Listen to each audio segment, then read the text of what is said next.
కాశ్మీర్లో పర్యాటకులే లక్ష్యంగా ఉగ్రవాదులు మరోసారి కాల్పులకు తెగబడ్డారు. పహల్గంలోని ఆహ్లాదకరమైన వాతావరణంలో రమణీయ ప్రకృతిని ఆస్వాదిస్తూ దేశ విదేశాల పర్యాటకులు ఆదమర్చి ఉన్న వేళ ఉగ్రముఖ తుపాకులతో విరుచుకుపడింది.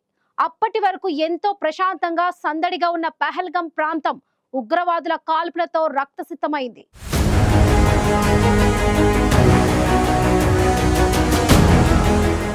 జమ్మూ కాశ్మీర్లోని పహల్గంలో ఉగ్రవాదులు కాల్పులకు తెగబడ్డారు. పర్యాటకులను లక్ష్యంగా చేసుకుని ఉగ్రవాదులు జరిపిన కాల్పుల్లో ఎంతో మంది ప్రాణాలు కోల్పోయారు. అప్పటి వరకు సందర్శకుల కేరింతలు, ఆనందోత్సవాల మధ్య సందడిగా ఉన్న పహల్గం ప్రాంతం పర్యాటకుల ఆర్తనాదాలతో దద్దరిల్లింది.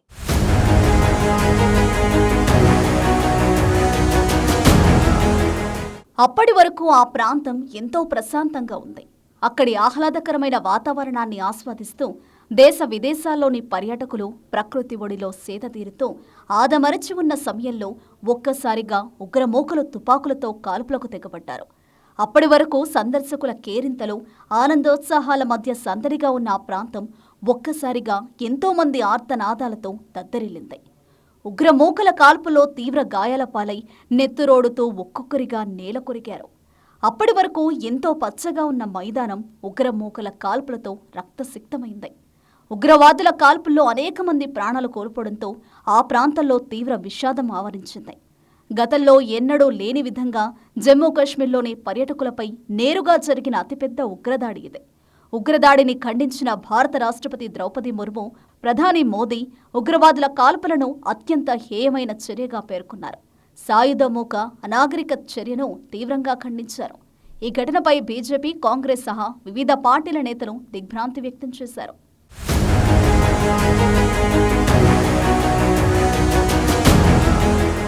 మినీ స్విట్జర్లాండ్ గా పేరొందిన అనంతనాగ్ జిల్లా పహల్గాం సమీపంలో గల బైసరన్ లోయలోని పచ్చని మైదానంలో విహరిస్తున్న పర్యాటకులను ఉగ్రవాదులు చుట్టుముట్టి కాల్పులకు తెగబడ్డారు. ఈ నెల 22న మధ్యాహ్నం 3 గంటల సమయంలో ఉగ్రవాదులు తుపాకులతో కాల్పులకు తెగబడ్డారు. మహిళలు, చిన్నారులను వదిలిపెట్టి పురుషులే లక్ష్యంగా ఉగ్రమూకలు దాడి చేశారు. ఉగ్రవాదుల కాల్పుల్లో 28 మంది పర్యాటకులు ప్రాణాలు కోల్పోయారు. పదుల సంఖ్యలో తీవ్రంగా గాయపడ్డారు. మరోవైపు కాల్పుల శబ్దం విని అప్రమత్తమైన భద్రతా బలగాలు హుటాహుటిన ఘటనా స్థలానికి చేరుకుని ఉగ్రవాదుల కోసం వేట మొదలుపెట్టారు.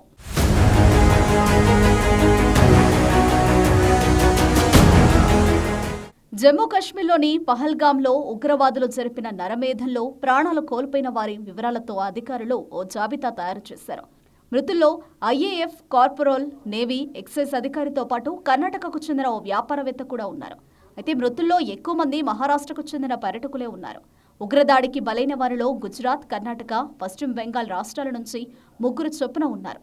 ఇక ఆంధ్రప్రదేశ్, కేరళ, ఒడిశా, ఉత్తరప్రదేశ్, హర్యానా, ఉత్తరాఖండ్, అరుణాచల్ ప్రదేశ్, బీహార్, మధ్యప్రదేశ్ నుంచి ఒక్కొక్కరున్నారు.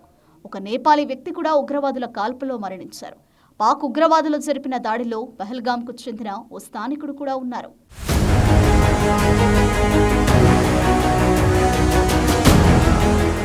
కశ్మీర్లో కొంతకాలం నుంచి పర్యాటకుల తాకిడి పెరిగిన నేపథ్యంలో ఉగ్రవాదులు ఈ దారుణానికి ఒడిగట్టినట్లు భద్రతా దళాలు భావిస్తున్నాయి. పాకిస్తాన్ కేంద్రంగా ఉగ్ర కార్యకలాపాలు సాగిస్తున్న లష్కర్-ఏ-తోయిబా అనుబంధ విభాగం ది రెసిస్టెంట్ ఫ్రంట్ ఈ దాడికి తెగబడినట్లు ప్రకటించుకుంది.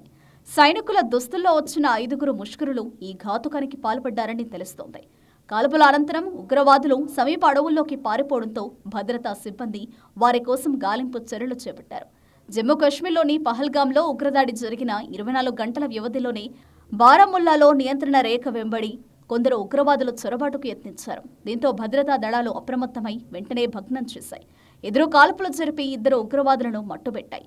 ఘటనా స్థలంలో పెద్ద ఎత్తున ఆయుధాలు, మందుగుండు సామాగ్రిని, ఇతర వస్తువులను స్వాధీనం చేసుకున్నాయి.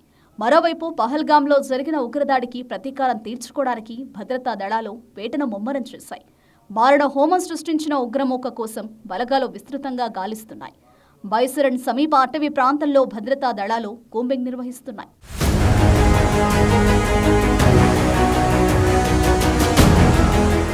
పహల్గాంలోని పర్యాటకులపై ఉగ్రవాదుల కాల్పులు అత్యంత హేయమైన చర్యగా రాష్ట్రపతి ద్రౌపది ముర్ము పేర్కొన్నారు.